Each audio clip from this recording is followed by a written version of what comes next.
Asfalt örtüyü yararsız vəziyyətə düşüb yolda iri çatılar yaranıb. Dayandığımız bu nöqtə Şamaxı-Caban avtomobil yolunun 11-ci kilometrliyidir. Sürüşmə nəticəsində yolun bir hissəsi dağılıb, ərazi lentlənib, sürücülər digər zolaqla hərəkət edirlər. Sürüşmə bu cür davam edərsə, yaxındakı evlər də təhlükə altına düşə bilər. Hazırda bu istiqamətdə sürücülər çətinliklə üzləşir. Bu ərazidə gördüyünüz kimi sürüşmə olub yağışdan sonra. Bu yağış nəticəsində evlərə doğru bu dağ tərəfdən uçqun görürsünüz necə yolda aralanıb gedir. Maşınlar, avtomobili çox qorxa-qorxa idarə edilir. Evlərə yaxın çox təhlükə var. O gün axşam da mən buradaydım. Səsə-küyə hamı qorxur ki, ev yiyələri, yəni ki bu dağ budur, buradan sürüşür, yol da partlayıb, evə doğru hərəkət edir.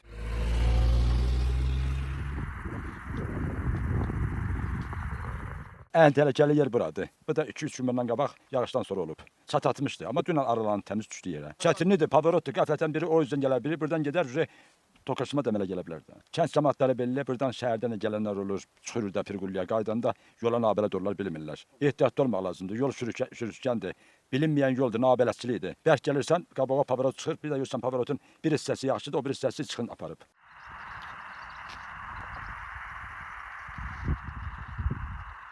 15-16 aprel tarixində intensiv yağışlardan sonra sürüşmələr hələ də rayon ərazisində davam edir. Dayandığımız yer Şamaxı-Cabanı Əncəxaran avtomobil yolunun 11-ci 12-ci kilometrliyidir.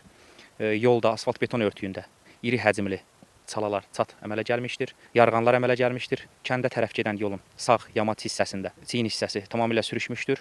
Nəqliyyatın hərəkəti tamamilə dayanmışdır. Nəqliyyat bir zolaqdan istifadə edir. Sağ tərəf bağlamışıq ki, nəqliyyat üçün gediş-gəliş az da olsa təmin olunsun. Bununla bağlı akt tərtib olunub aidiyyatı üzrə yönləndirilib. Yaxın vaxtlarda problemlər aradan qaldırılacaq.